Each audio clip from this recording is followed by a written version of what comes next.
Hey guys, welcome. We're here today, and I'm really excited because we're here to discuss something that I feel is so needed in the body of Christ, and that is relationships and how do we do this thing the right way. And not only relationships itself, or when we're in it, or the biblical model with regards to that, but also where our hearts are before we enter relationships. I've many times found and seen, in that we oftentimes we are in this, we find ourselves in this culture of where people are just, the mission is to get married, right? And that's, our culture's been formed around that. And so the problem is a lot of times, because that's the mission of life, we get really caught up in marriage in terms of that we must achieve that in order to obtain happiness, and or in order to achieve the calling that God has given, placed on our life. And without a significant other or someone we can find, we're kind of hopeless, and there's no way for us to reach that.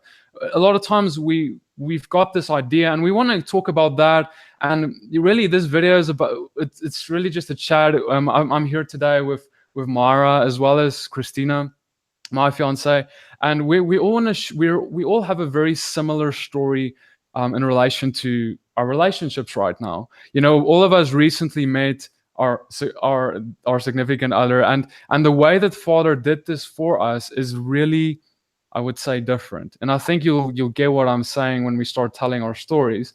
But so we want to share around that with you guys, and yeah, and I'm also especially excited to just share with you guys finally about kind of how me and Christina met and how that all occurred. So I'm going to start off by handing this over. Well, first asking that everyone kind of just introduce themselves really quick. Mayra and Christina. Mayra, do you want to first introduce yourself for us? Sure. Hi, my name is Mayra, and I live in California. Hi, my name is Christina. I live in Virginia.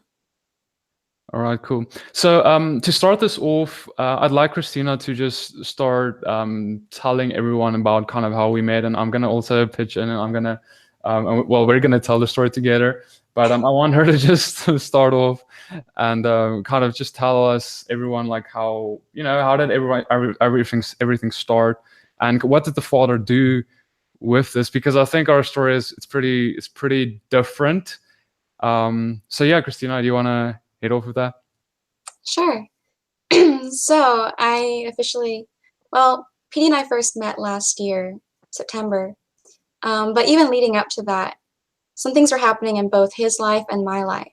We had come to the point when we were seeking the Father and saying, God, if there's no one out there for us, a significant other like Petey was mentioning, that's fine. And not just being content with, maybe being single for the rest of our lives, but finding joy and being excited about that so that we can pursue the Father and just run after him and serve him and spread his kingdom. So that was kind of the mind frame and the place we were at last fall, when by chance one day I received a Facebook message kind of out of the blue. What had happened is that PD had come across a video on his timeline through a mutual friend of me playing the piano. And so he sent me a message, just a quick short message to encourage me to keep playing and glorifying the Father. And that was it. I remember seeing the message and being like, here's this guy. But then I went to his profile to see who he was, and I saw he had a ministry. And so I went to his YouTube page. And when I started watching some of the videos on his page, I was kind of blown away, because everything he was saying were the same things the Father had been placing in my heart. And everything he had been showing me over the past months and years, he was speaking in his videos. So I got really excited. And so I sent him a rather long reply, responding to the topics of his videos that I had seen. And thus began our communication. But our communication really began as simply friends, very platonic. I know even one of our first conversations was how we're both happy to be single, and you can do a lot of things for God as a single person. We're not looking for anyone. But yeah, as we started communicating more, our friendship was focused on God, on discussing the scripture, encouraging each other, praying for each other. It wasn't even focused on anything else whatsoever. But as things went along, and as the weeks passed by, And as the months passed by, God started making it very clear that there was something more to this than only friendship, that this was to be something even deeper. Would you like to add anything, Peter? Yeah, well, I think the interesting or the funny thing, a lot of people would be like, oh, sorry, I'm hearing myself. Someone's speakers. Anyway, cool, it's good. No, I think what I want to add is like, I want to just talk about kind of, I think, my heart's position and as well as your heart's position, Christina, with regards to where we were at when this all happened. Because like you said, when we started talking, it wasn't about me trying to find someone or you trying to find someone. Like to do life with, both our hearts were submitted unto God in a way. And well, if I can speak for myself, I remember, a few years back, I was in a high school relationship, and that really went really wrong and whatever, and I got hurt and everything. And I remember one day, and I was just like, Father, you know what? I'm not going to enter another relationship again until it's the one I marry, And I absolutely, but not only that, I said, Father, if I don't care whether I enter a relationship or not, I just want to glorify your kingdom. Like, I don't care what that's going to look like for me to be the most effective I can be for your kingdom. But I'm laying everything down. I'm laying this idea of getting married one day down.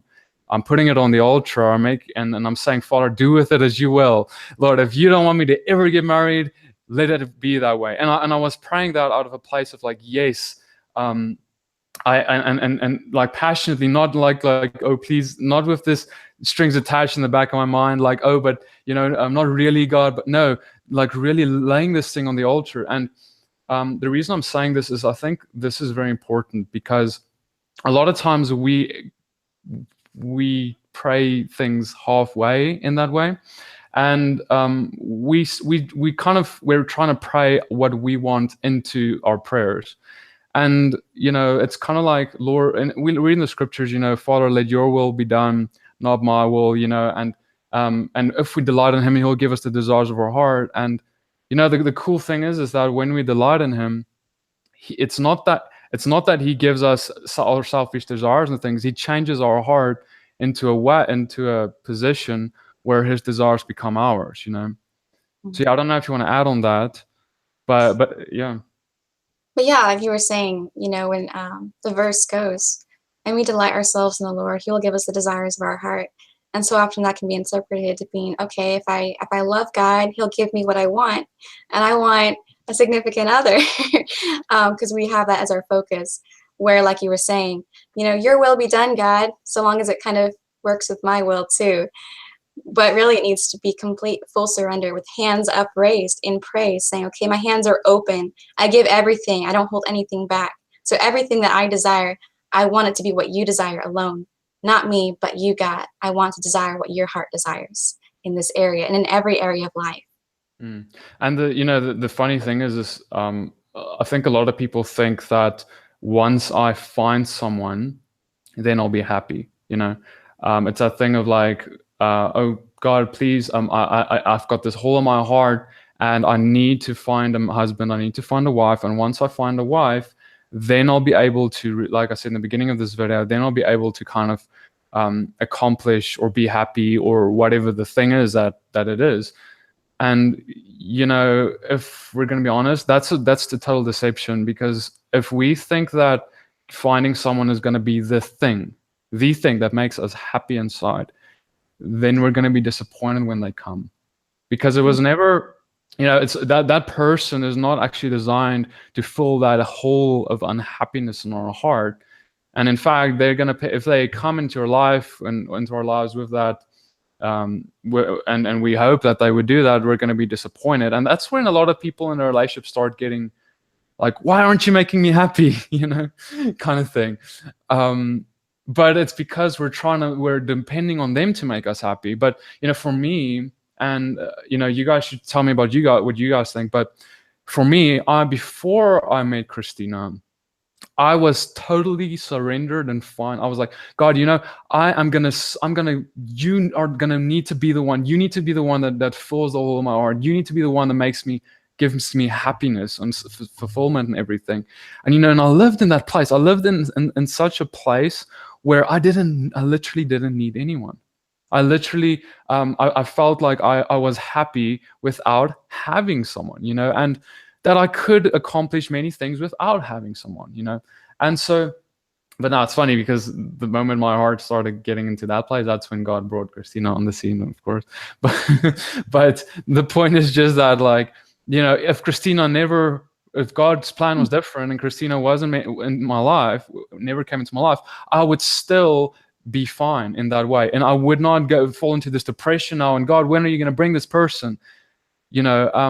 And so, my point in this is just that it's so important for us to make sure that our happiness is achieved in Father, our intimacy, personal intimacy with Him and Him alone, and not in what He will give us one day in a partner. There's nothing wrong. Let me just clarify one more thing. There's nothing wrong with having a desire in our heart, to maybe have someone one day, to be able to marry one day, but there is something wrong with that the absence of that is what causes you to fall into depression, or that's what all you're thinking about all the time, because then it becomes an idol, right? It becomes this is what I need, instead of you just need God. You guys want to add on that? Yeah, like what you were saying, and you said what I was going to, like, I hope you say it. But yes, when we focus so much on finding someone to fill a hole or to give us fulfillment, it can become an idol. And that's when problems occur. But there's nothing wrong with desiring to have someone, just so long as it's not out of balance, and that we desire God even more and His will. And that also we pursue a deep, intimate relationship with Him before we pursue an intimate relationship with anyone else, because He needs to come first. When He comes first, then He will guide our steps. He will show us the person, if it's His will, that will help us to even walk closer to Him in relationship. And it's a beautiful thing. Right, exactly. And so, I just to kind of go along on with the story that Christina was telling, after we started talking, and we were just friends, and like she said, we obviously started realizing that there's something more to this, and after like seeking Father's heart really deeply in it all, and praying and fasting and all kinds of things along the way, the Father gave us amazing confirmations. He gave Christina's mother a dream about me. My mother had a dream about Christina as well.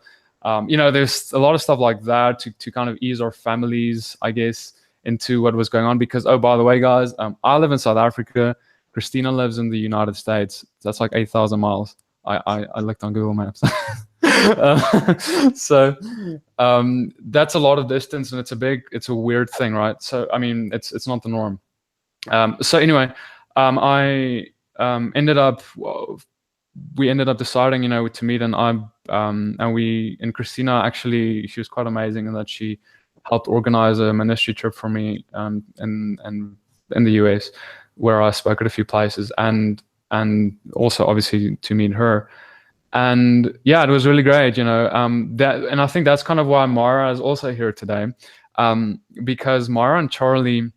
So we had a seminar there that we had with like an outreach seminar in Virginia Beach, and Mayra and Charlie they came along, and they to attend and whatever, and they didn't know each other before they got there, but they left knowing each other, and soon thereafter something really cool happened. So Mayra, do you want to shortly also kind of just tell us about your story, like what happened there? Sure. Yeah. So like you said, we met at a seminar conference in Virginia, and of course, everybody introduced each other the first day. And I said Charlie was there, but he was just another guy in the fellowship, right? And we introduced each other, and the first 2 days we really didn't talk. The last 2 days we got to spend some time together on the night of fire, and then for the Shabbat service we got to spend some time together too. And that was it. I mean, we exchanged information, and we were just talking and everything. We exchanged information. And then the thing is, when on Saturday when we went back home, he was going to drive back to Tennessee because he's from Tennessee, and I was going to fly back to California. So he sends me a text when he's on his way to Tennessee, and he says, "Hey, do you think maybe we can just talk and just pray for, you know, our safe travels back home, and also for the things that God is going to do when we go back to our places?" I was like, "Yeah, we can do that." So he called me, and we were talking for a while, and we were just praying, and we are just talking about how amazing the seminar was, and everything we learned and we did, and it was just amazing. And yeah, that was the first time we talked on the phone. And then after that, we found ourselves talking every day. Like every day, we were texting and calling, and it was like you guys said, it was all about the Father, you know, because we were like, oh my gosh, you know, I prayed for this person and this happened, and we were doing Bible study together over the phone, and we were praying, and it was just amazing because that's all we were doing for, I don't know, maybe 3-4 days straight. We were just talking and talking about everything the Father was doing. And then about 4 days later, he's like, "Hey, you know, I would like to get to know you. Like, I want to know what Mayra does, or how Mayra is. Not that we don't want to talk about the Father." He's like, "But I want to, you know, learn about you." I was like, "Oh, that's weird. Okay." So I just shared a quick thing about what I like to do on my own time or whatever. And that was it. And then we went back to talking about everything the Father was doing. And about maybe a week later, I start having these feelings and thinking about him. And I'm like, oh, this is so weird. I don't want to feel like this, right?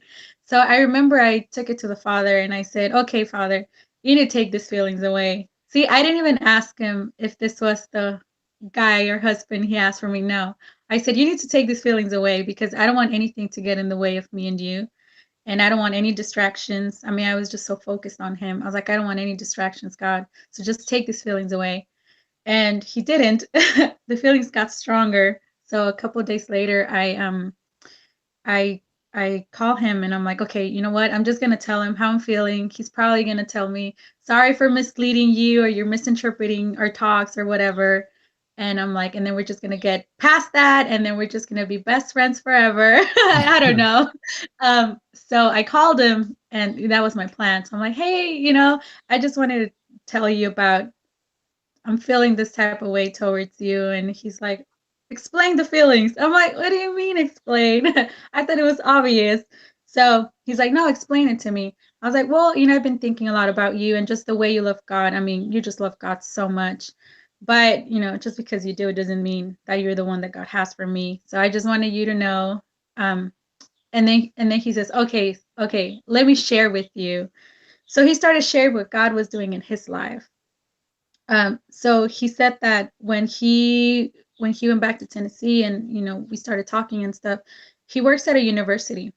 And before going to Virginia, he was struggling with lust and like the way he was looking at women. I mean, he works at a university, right? So when he went to Virginia, he prayed for that to go away because he didn't want to feel this way. And then he got baptized. He baptized him there. So he came back, and we went back to Tennessee and started working. And he said that anytime he would look at any girl, even with like intentions or not, he would just look at any girl, Father would just bring me to his mind. And he said all he would hear was like, yeah, remember Mayra? And he's like, every time I would look at a girl, I would just hear the Father say, remember Mayra? And then he said after a few times of that, he was like, okay, God, so what's up with Mayra? Are you telling me because you want me to realize that there are, you know, godly women out there that I don't have to like look at, you know, just women of the world. There's godly women out there, or is she the one, or why are you bringing her to my mind? So he prayed about that too, and then he started praying that God would show me how he was feeling. He started praying that God would reveal the same thing to me, and this was Charlie's plan. So within, I don't know, maybe less than a week of us talking, he said he had planned for us to meet up in Anaheim because we went to a Power and Love conference. He said, when I saw you, I was gonna ask you to marry me. And I was like, what? We hadn't even talked about our feelings, but he already planned this. He's like, yeah, I was just gonna wait on God to either show you how I was feeling or just to prepare you. And then once we met, I was just gonna ask you to marry me. And so when we're talking about this, I can't believe it. I'm just like, no, this can't be happening. You can't be feeling the same way that I'm feeling. And I told him I have to go and pray about this because I don't know how I feel. This is not the response I was expecting. So I did that night. I came home and I got on my knees and I started praying. And the first thing I told God was I don't deserve Charlie. I don't deserve a man like Charlie because he's way too good. He's such a good man. And I have a really dark past. I have a really dark past. I was just telling God I don't deserve him. And then God started showering me with God's love. I mean, God was just telling me how much he loves me, how much he sees me in such a different way. He doesn't see my past. He doesn't see my sins. He said, I forgave you and forgot about them. And I just love you for who you are in me. And that's all I care about. And so, of course, I was a wreck, just crying because God was just loving on me so much. And then at the end, he said, and the way I see you is the same way that Charlie sees you. And this is the man that I have for you. So, of course, at that moment, I'm like, okay, okay, God, this is from you. And then I called Charlie back and the next day and we talked about it. Ah, awesome. And I love what you said about in the beginning when you started kind of you started realizing you got feeling for Charlie. Your first reaction wasn't like, oh yes, he's the one. And not that there would be anything necessarily wrong with that, but you were so focused on the father that it was like, no, God, this is going to be a distraction. Like that's the first reaction. And how different is that reaction to what we oftentimes see in our culture, especially in, I guess, the more secular side of the culture, or the dating thing that we've got, the concept of dating that we have in our culture. Yeah.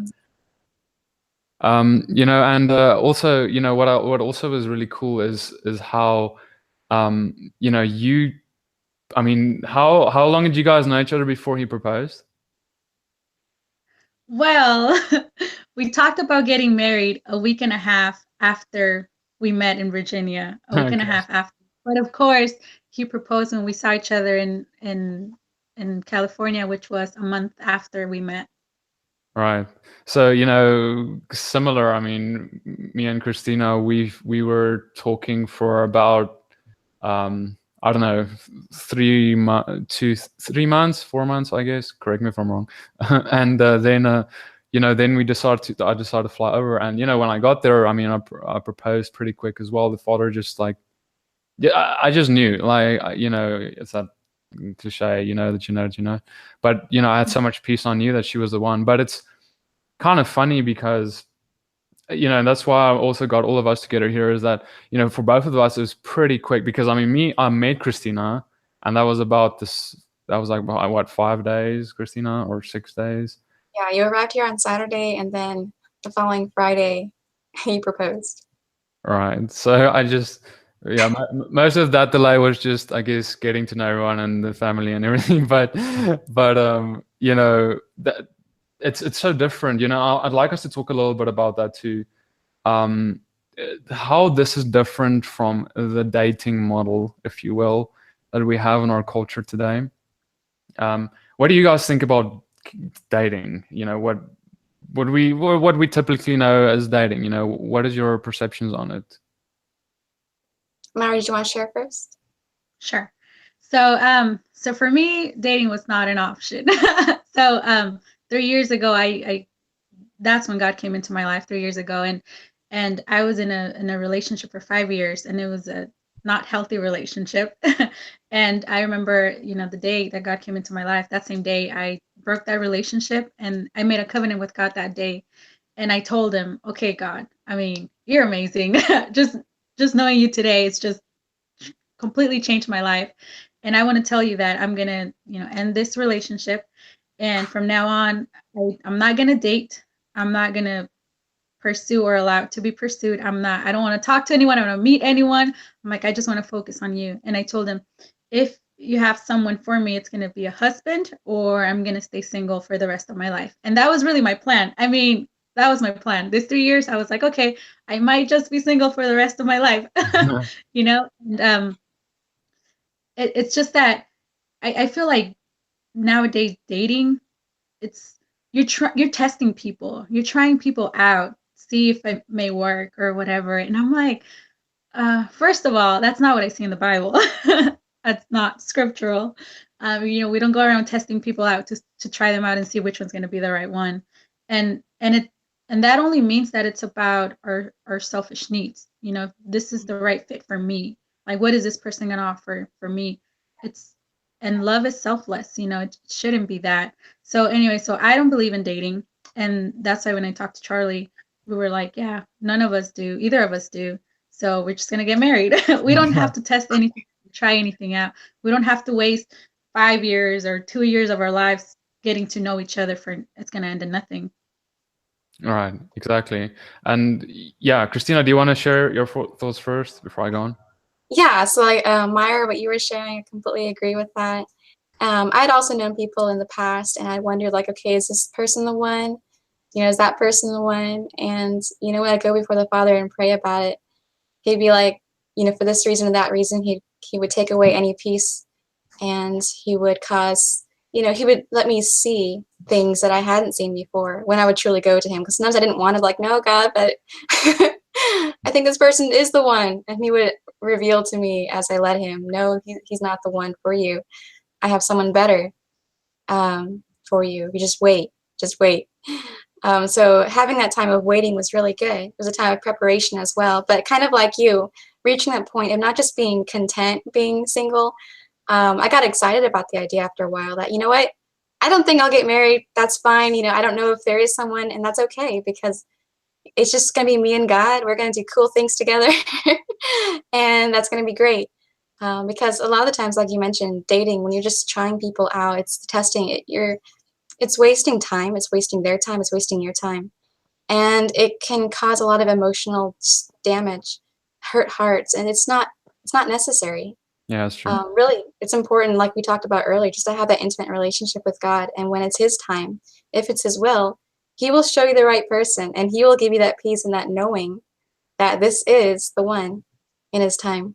So like, I know when I met PD, I was still in that point of being like, okay, God, this is great. It's going to be you and me. I'm not looking or desiring after anyone. I asked you to take away that desire, and only to give that desire back to me if it was meant to be, if I was to marry someone. So when I first met PD, I'm like, okay, like I said, our first conversation was kind of like how we're both cool with being single, because I was still I'm still happy with that. But then God started revealing that, hey, in this area, I have something a little different than you planned. And yeah, that was pretty amazing in that. But like you said, concerning dating, there's a way to have a godly relationship that focuses on God, and he will reveal the right person in his own time. You just need to wait on him and seek him out in prayer and know his voice so intimately that we will be so familiar with it when he speaks to us in this area. Right. And what would you then say to people who would say, oh, Christina, relationships, marriage, it's so serious. It's probably the biggest decision next to, deciding for God. You're going to choose God. That's the second biggest decision of your life. You can't make that decision in a week, or you can't make that decision. You need to first taste the waters, and what would you think about that? Yeah, concerning testing the waters, like Mayra said, it's not in scripture. And really, when you have that relationship with God, like I even said, he gives you that peace and that knowing that you might not know someone for 5 years or 3 years, but you know who they are in Messiah, because their character and their life gives fruit of their relationship with God, that every action, every word they say gives evidence of who they are. And that's what you can see, because you know the Father and you have his spirit within you. And that spirit can see their spirit, and that is the same spirit of the Father. And of course, always going to the Father in prayer for that confirmation and seeking counsel. Yeah, and I think if we're honest, a lot of times, when we say, oh no, I need like 2 years, I need however long to make sure this is the one and whatever. Honestly, if you need 2 years, then that's a red flag, because why does it need to take so long to see fruit of God in their life? The fact of the matter, if we look at the story of people PD, don't go to the Bible because those are weird cases. But no, I believe that the scriptural courtship, if you will, examples we have is very relevant for today. And I think that God is actually is busy bringing this back. Well, he wants to bring this into the lives of those who follow him. And what I want to get at is the story of Rebecca and Isaac. I mean, Eliezer was sent out to find Rebecca. He found her at the well. He was sent out by Abraham. And when he by the Spirit of God, God revealed the wife of Isaac, Rebecca. And then, Rebecca decided to marry Isaac before even meeting him.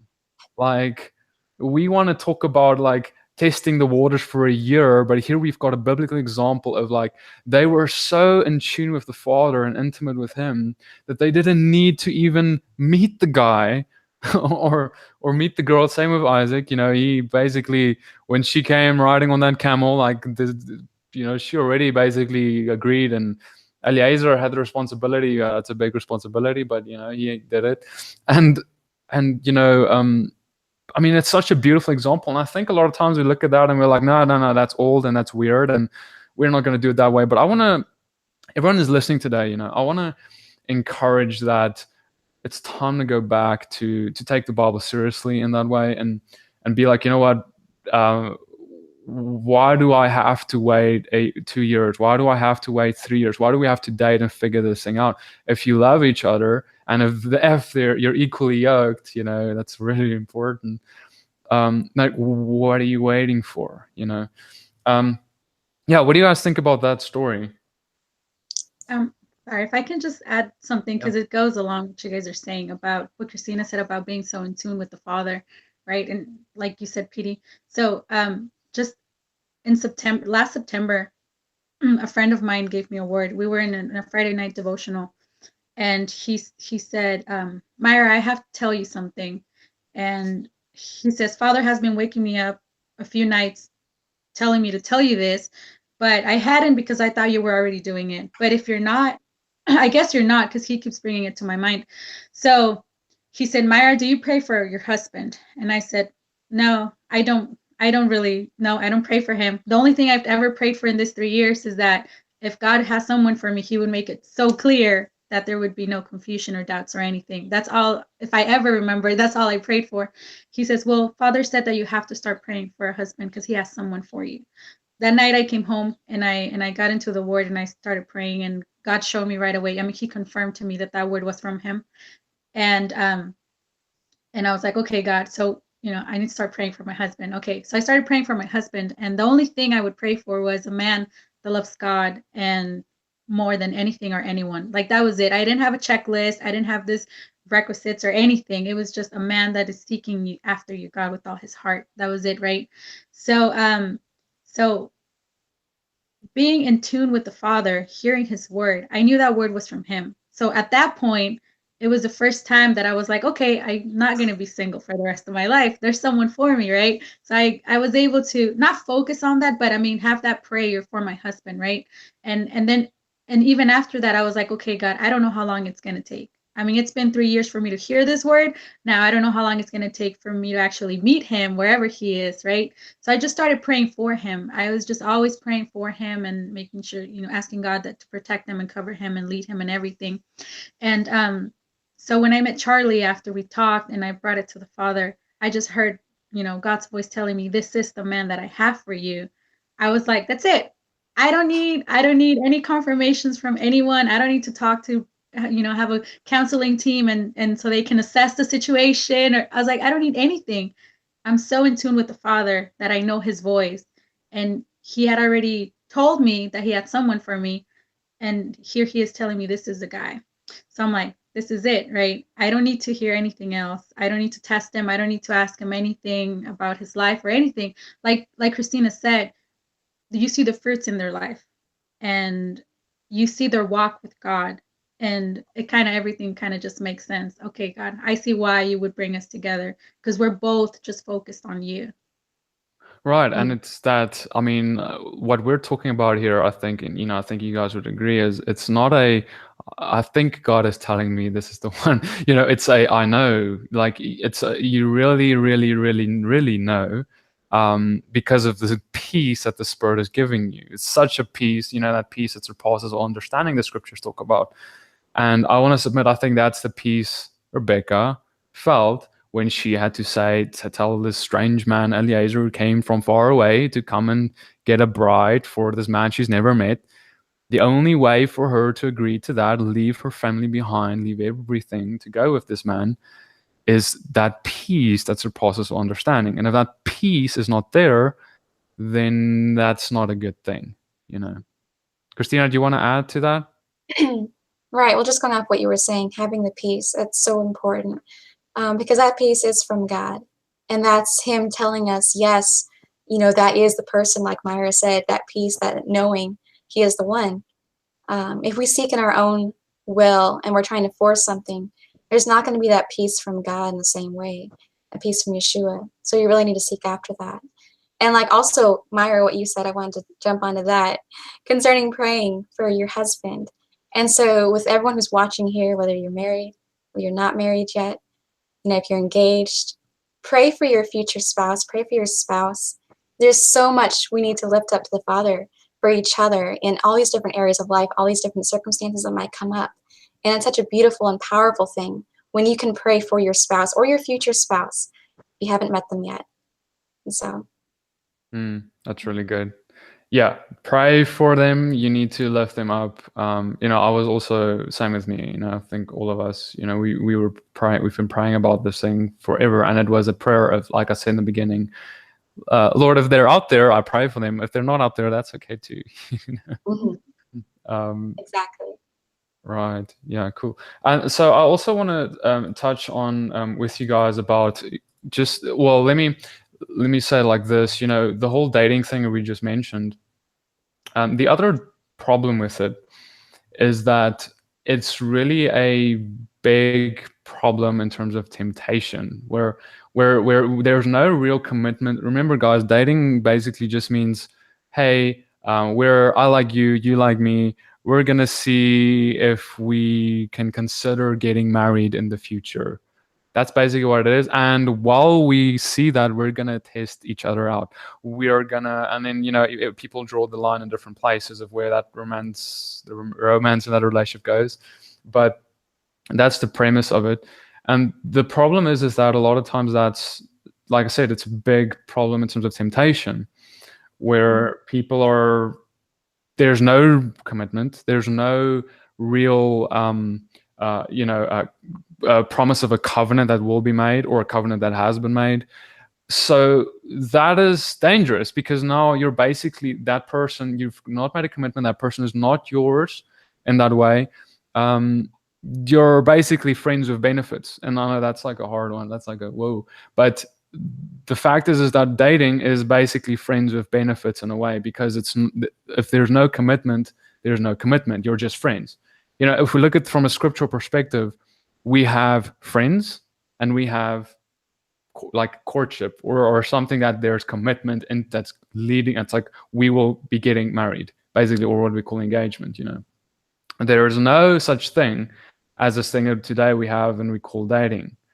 And I want to submit to you guys that this whole concept of dating is something that came from an unbelieving generation, as well as lukewarm Christians. Those who don't pursue the Father's heart above all, or those who don't lean on His understanding or His voice above all, but try and figure it out on their own. Try and find someone on their own. Because see, if God is not involved in this thing, it's my responsibility to find someone. You see, and that's the problem now. For me to be able to find a good partner, it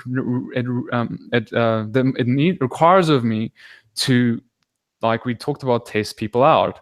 Who's my flavor? What do I like in people? What don't I like? A lot of people say, how would you know who to marry if you've not like seen what you don't like in people? That's why we date, so we can see what we don't like or what doesn't work. Oh, well, now again, we're back at that concept of like, now you're the one who needs to figure out what you like. What if you've got no idea what you like and God's the one who needs to do it?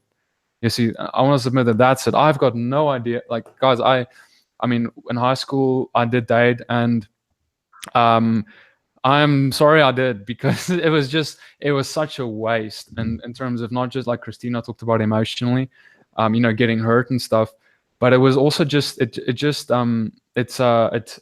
causes, well, it causes hurt, but also it takes away, I feel, in a way still, from just trusting on the Father and with it all.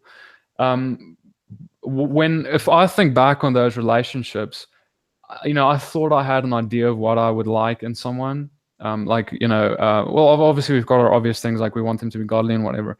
But, when I met Christina, it's like all my little expectations now seem so stupid. And, it just seems ridiculous in terms of what I got in her, because she is so much better and so much more amazing than anyone that I could have. My standards were so low in comparison to what God had planned, is my point.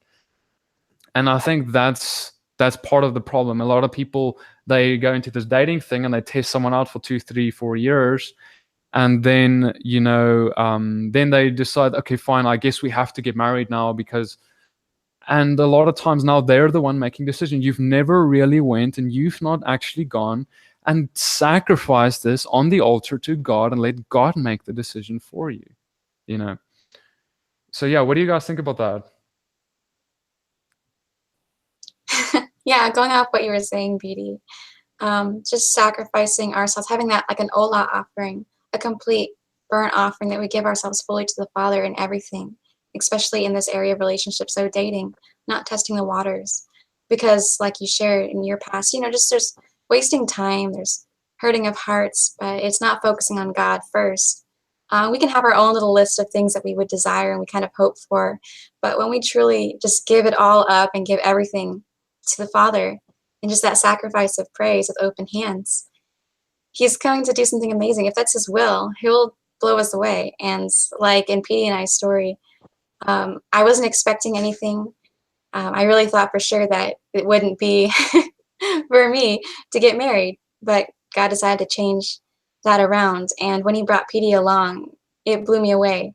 There were certain things I had hoped for, and I thought it's not possible. There's no way that this could be in just one person. So yeah, it's not possible. But then God brought Petey along, and He's that and so much more. And so it really is just waiting on God and focusing on Him fully and foremost and only. And He'll give you this strength in the hard times, in the periods when you feel lonely, or you're questioning what's going to happen in the future. Just focus on Him, because you know what? He's King of past, present, and future. He's got it all. He's good. He's a good, good Father, and He loves you so much. Right, that's good. And I think it's time for disclaimer. All that we're talking about here, it's not going to work if you're not absolutely sold out for God, and if the person that the other person is not absolutely sold out for God. And the point is we should be equally yoked with the other person, and so they must be sold out if you're sold out. And this requires of us to have a deep, intimate relationship with God, where we're so focused on Him. And I think you guys could have maybe deducted this from the conversation thus far, as all of us, this is not about boasting. This is just about like the reality of how this can, the only circumstance that this can work is if you on a personal level is so sold out for God, and finding someone is like, yeah, maybe, whatever. Yes, God, I pray for that person if they exist, if you want me to marry, if that's going to be make me most effective for your kingdom. And that's the only reason, is to exalt His kingdom and not what I want. Not so I can have a nice family and an American dream and whatever, but so that your name can be exalted. You see, one of the root problems with this is that pride, in the essence, and that we want to have our ideas and our dreams and our things satisfied, which are oftentimes selfish ambitions that are that require a partner to be achieved. In other words, basically the way of what the world portrays as like I said, the American dream, or what do you want to call it. So yes, it's so important. I would encourage anyone who's not married, or who's looking for someone, or who is in some kind of a relationship, to make sure that person is equally yoked, and also that you have totally sacrificed this to God. And if you did, you will get peace that surpasses understanding, and you'll know that you know that you know. From my side, like that's what I would talk about that. I don't know, do you guys, any one of you have got anything to add to that? Yeah, so I just kind of want to go along with what Christina was saying. That's and what you said, PD, about our expectations are so low. Like if I ever thought, about meeting someone, yeah, nowhere near to what God has for us, right? Nowhere near. Like, I'm talking to Charlie, and we're finding out we have so many things in common, like things that we love to do, and we have, all these, oh man, we're gonna get to do this together, and it turns out we both love it or whatever. And it's like, yeah, if I would have actually made a checklist, nowhere near who Charlie is. Like, I mean, Father will just, I think that scripture that Christina mentioned about him giving us the desires of our hearts, I think it really like he really put in my heart what I would desire. It's not me choosing what I want to desire, right? But it's just, I'm so one with him, so in sync with him, that our desires are the same. And what Father decides for me, it's all blessings, and it's all good promises. It's all good things for us, right? And see, if I would have started my checklist on my own, it would have been selfish things that would have probably not been very profitable for me or our marriage, right? But when you put God first, his desires are ours. They become ours. And he gives us the best. For his children, he has the best. So that's another reason why there can't be any doubts or confusion, right? Because I'm sorry, I'm hearing an echo. Okay, just trying. We're just so in sync with him. And when he says this is the person, you just trust God. You know his voice and you trust him. And I know people, like you said, some people say, oh, well, I thought God told me, and then I got into this relationship and it turned out it wasn't. And don't get me wrong, but then maybe we need to get back into our closet and make sure we recognize his voice. Because God is not going to tell you this is the right person, and then you go and be like, oh, it wasn't. No, God didn't tell you, because God is not going to tell you that's the person and it's not. So we have to be in such a place of intimacy and relationship with him, where when we hear this, like God is telling you this is it, you know that this is it. And you're going to go in, like, you can't hold back. You're not going to go in with doubts or trying to figure things out, because you know his voice. You're going to go all in because you're like, yeah, God said so. We're getting married because God said so. And that's it, right? So it's so important, so important to be sure that we're one with God, and we just lay it down. I mean, just lay it down before him. Whatever it is, whether he wants us to be married or not, whether he wants us to find someone or not, it shouldn't matter. It should not matter. When you're sold out for God, it doesn't matter. If he wants you to be married and you're going to accomplish awesome things for the kingdom in that way, so be it. If he wants you to stay single because it's going to be better for the kingdom, so be it.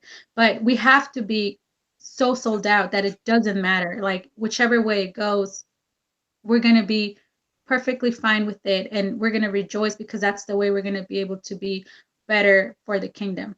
And that should be our focus. Absolutely, exactly. I so totally agree with everything you said, Mayra.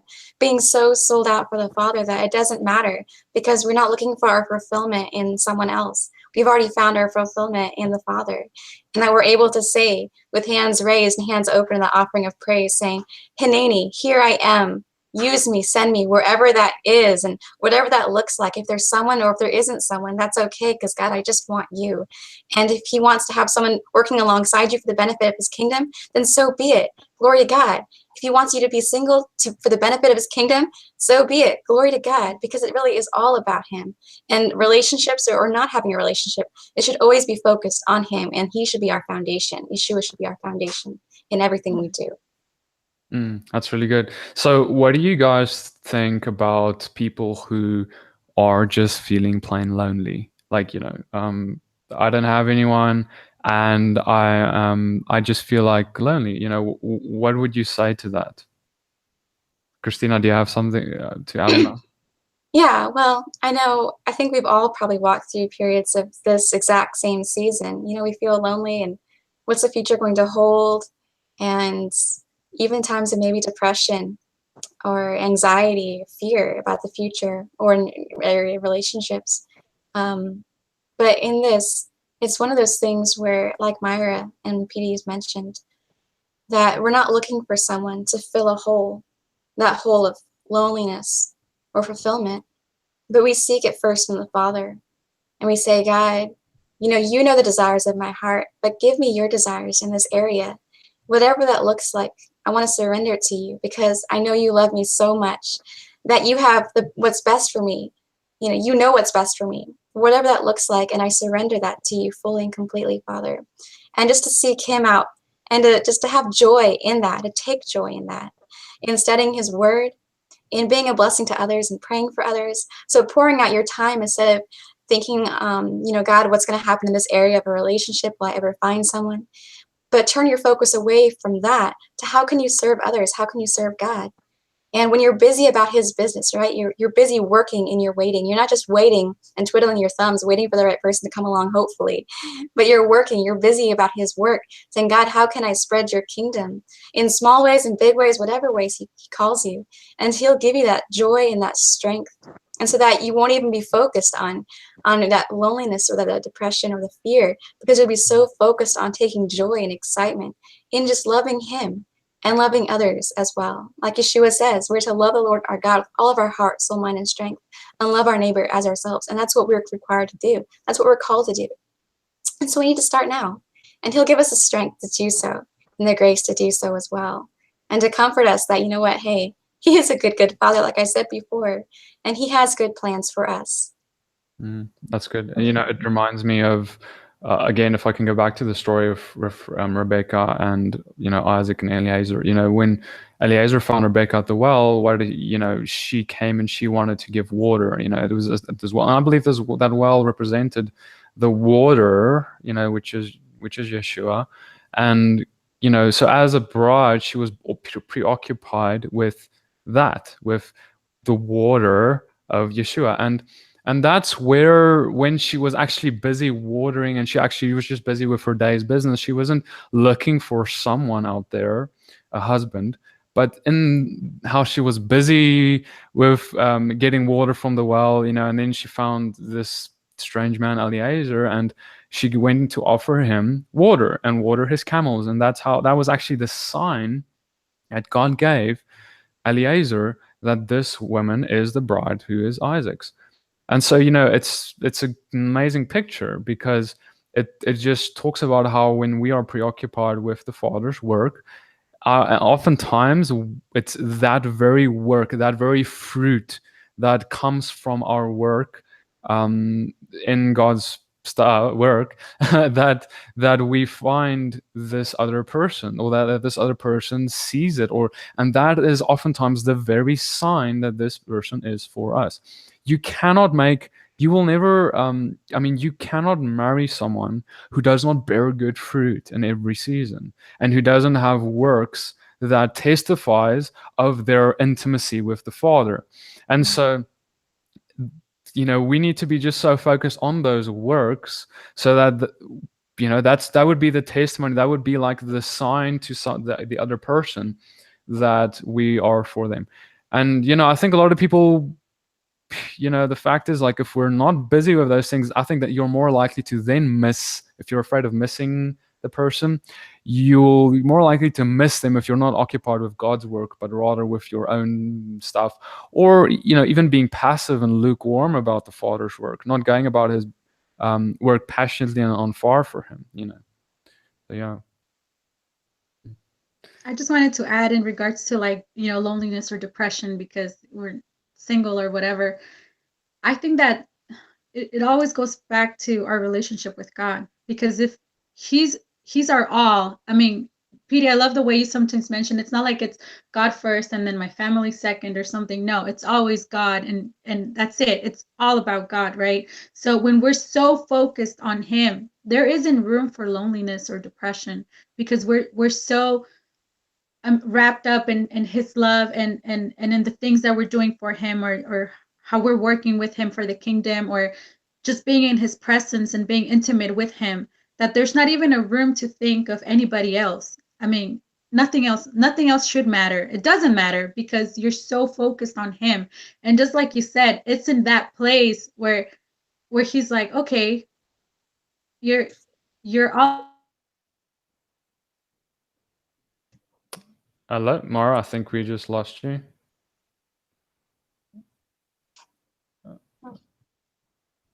Let's just give her a second. Okay, we'll see if Mara can come back. But yeah, that's a really good point. It's God, then it's God, then it's God, then it's God. It's not like God, then this, then that. Then no, it's just God all the way through. And then if God is all the way through, that's all you're going to be thinking about. And that's how it should be. Because then if you're so possessed with Him and His Spirit, then that's going to be the thing you're passionate about. And that's going to be the thing that consumes your thoughts.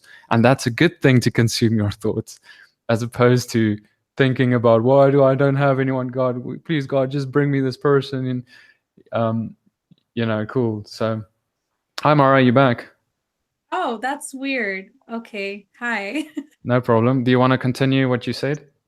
I don't know where I left off, but yeah, I was just saying that. I mean, we're so in that place of being one with Him that there's just no. I don't know. I don't know what's wrong with this. You're back. You're fine. Okay. That there's just no room for you to even feel lonely because you're just so focused on Him. Your mind, your heart, your everything is seeking after Him. So there's really no room for being lonely. He has to fill out every part of our life. I mean, he does. I mean, it's not that He has to, it's that He does. When you seek Him, He's faithful and He's trustworthy, and He will. I mean, He's all we need, and nothing else around us should matter. I mean, exactly. That's just what I said, Yeah, do you want to add something, Christina? Well, I was just thinking of Psalm 25 in relation to waiting on God, to having Him as our focus. And it goes with verse 4, show me your ways, O Lord, teach me your paths. Guide me in your truth and teach me, for you're the God of my salvation, and for you I wait all the day. And in that, as we were talking about waiting on God, but working as we're waiting, being busy about his business, and serving others, so that we don't have our focus on me and on loneliness and things that are self-focused even. So it's a hard word, but being able to take that focus away and say, okay, I want to focus on you, on serving others, on being a light for you, Father. I found that's the best way for me as well when I'm going through times of, just hard times, to, say, I'm going through a hard time. I need to go pray for someone. Because as you pray for someone, as you're ministering to someone else, God just gives you that strength as well, and that peace, and that He fills you with that love for that person, that love for Him, and He renews your strength as well to continue to focus on Him and to run that race every single day with Him as the goal, because we know Yeshua is the goal that we are running towards, and to have that as our focus in our every day, in our every moment. Yeah, that's really good. And I think this also just brought to mind, I think a lot of, I don't know if there's any teenagers watching, but if there is, or people who are, maybe you're at university, you're in college, or you're not at a place where you can marry yet because you're not ready to take care of a woman, or whatever the case is. If you were a guy, or if you're a woman and you're not just ready because of whatever reason, and then the case is, okay, but then we date, but I want to submit, no, even that is not a place for dating. When we find ourselves in a situation like that, where let's say we both realize we like each other and whatever, still, I think what I would do, and you guys should tell me what you guys think, but I would take a step back and you can talk to this person and let them know like what's going on, but then remain friends, and don't engage in a romantic relationship if you're not able to enter a marriage soon. When we look at, again, if you look at the biblical examples, it's all, there weren't people really, we don't have people engaging in relationships if they won't be able to actually enter a marriage and take care of that person. So, we must make sure that while we are single, or while we are not in that place where we can take care of someone yet, that's when we need to make sure that we prepare ourselves, in every way, especially in our relationship with God. But don't let that be an excuse to be like, well, I can't take care of them yet, so let's date, and while we're doing all this, so now we'll test it out. So now it becomes suddenly very complicated, because now you're trying to work out this thing of preparing.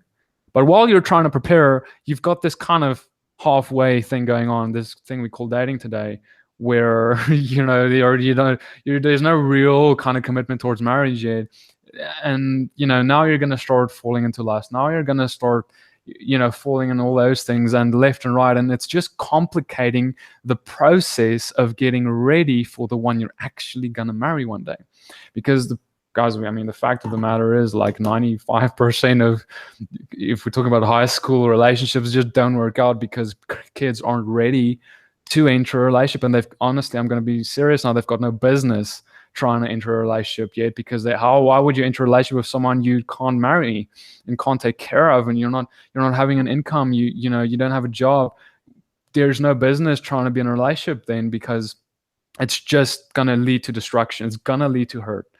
And so, I just want to leave that for those of us who are, maybe you are past school, maybe you're past university and college, but maybe you don't have a good job to take care of a woman. I'm just speaking from a man's perspective now, but the same thing, make sure that you're ready for that. And likewise, women, make sure that you prepare your hearts and yourself for a husband one day in the same manner.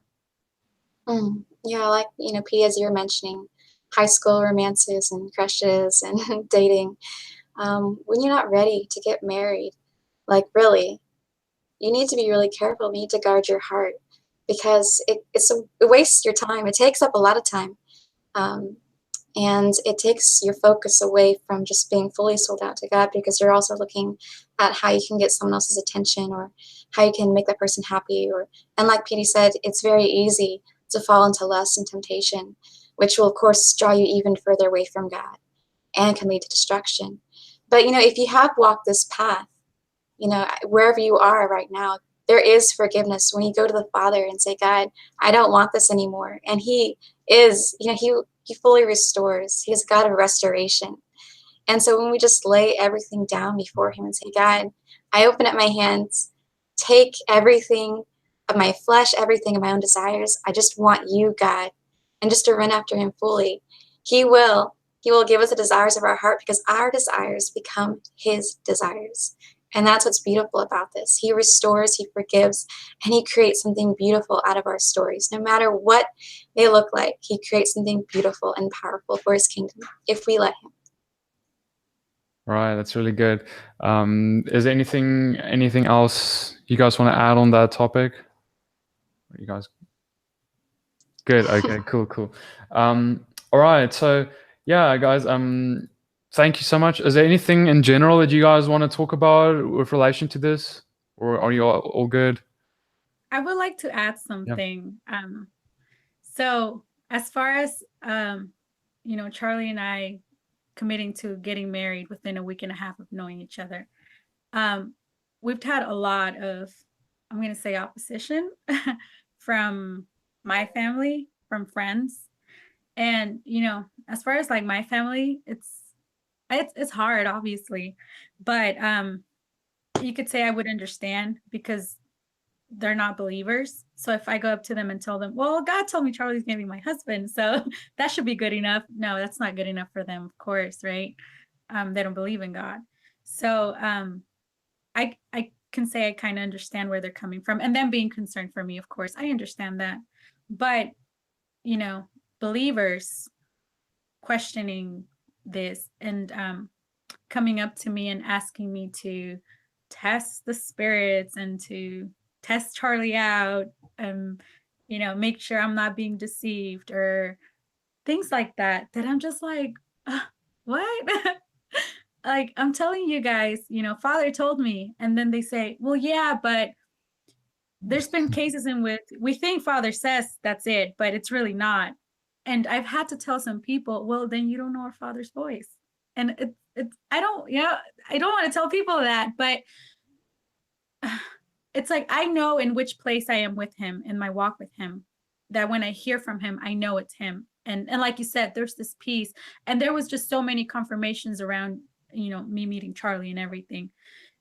But believers not believing that this is possible, it's like they don't think God can work in this way. They don't think that God can just bring a person from South Africa and Virginia together, or somebody from California and Tennessee to meet at this conference. It's like people are questioning this, and they're telling me over and over to be careful. And I'm not going to say they do it with a bad intention. They care for me and I love them, right? But why is it so hard for us as believers to believe that God works in amazing ways, and that if it wouldn't have been through this conference, it would have been in some other way, but he would have made it happen because this was his plan? Like, why is it so hard for us to just accept? Or, it's that lack of faith. And the more I look into it, I just keep hearing Yeshua's words where he says, if you just believe, like if we just had that faith to know, to really comprehend and believe with our heart the God that we serve, that he's so amazing, and things that he can do, things that are impossible for us, and things that seem so far away, and that God can just come in 1 second and just just do things. Why is it so hard for us to believe that God would do these type of things? Yeah, that's good. And let me ask you, in terms of that, I don't want to really call it persecution, but the opposition. How did you handle that? Like, what was what did you tell them? Well, believers, I have to tell them. Well, I told them about myself. I said, I know my Father's voice. I mean, there was a moment at the beginning where I was learning, as I was walking with him, I was learning to recognize, but you get to a certain point where you know it, and you're so one with, it's that oneness. You're so one with him. And I tell them, I'm like, look, I know his voice. And not only do I know his voice, but like how Christina mentioned, I can see the fruit of the walk that Charlie has with God. And I mean, those fruits, they're from God. So there's no way I'm being deceived, or Charlie's pretending to be someone that he's not. So, we can talk. I mean, just the fact that either of us were seeking a relationship, it was so unintentional. It just happened because God said it was going to happen. I mean, just that brings so much peace and comfort, because I'm like, neither of us were seeking it. We weren't after this. Father had to reveal it to us in order for us to realize that this was from him. Like, he had to show us. Otherwise, we would have missed it, And I'm like, it's those things. And I had to tell them. Then, we have to audit ourselves, make sure how we're walking with God, and that we know his voice. Right. And I just want to highlight that one thing that you mentioned, and that is, the fruit. And again, like, we need to judge by the fruit. You can't, like Yeshua himself said, a bad tree cannot bear good fruit. A good tree cannot bear bad fruit. Salt and spring water doesn't come from the same fountain. It's like there's just one way or the other. You can't deceive with good fruit. What I'm saying? Like, if the fruit is good, the tree is good, and therefore it's fine. There's not really much that can go wrong with that. And so, yeah, also I think, a lot of times people overthink it, and really the fruit is the most, in my opinion, the most important thing that we need to be looking for. Mm. Cool. Well, if anyone do you guys have anything, last words? We'll be ending this here now. Cool. Thank you guys so much for sticking through with this this short video, this conversation. We had a lot of fun. I hope this encouraged you guys in terms of relationships and waiting for that person. And I want to just encourage run after the Father. And if the Father wants you to marry someone, he is more than capable of bringing that person into your life. Guys, I'm in South Africa. Like, I think, both Mayra and Charlie and me and Christina, it's the same thing, where I'm in South Africa, she is in Virginia Beach in the USA. That's like far away, and God made it happen. If he can make that happen, he can do whatever he needs to do to get you the one that he set apart for you. But don't go and try and figure it out alone. Submit yourself to him. Be open, of course, and open yourself up to that possibility. But You need to put it on the altar, and then he will come and he will bring you the desires of your heart. Whatever that is, submit yourself unto him, and you will be satisfied and happy in him.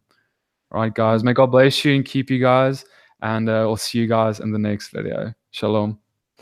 Shalom.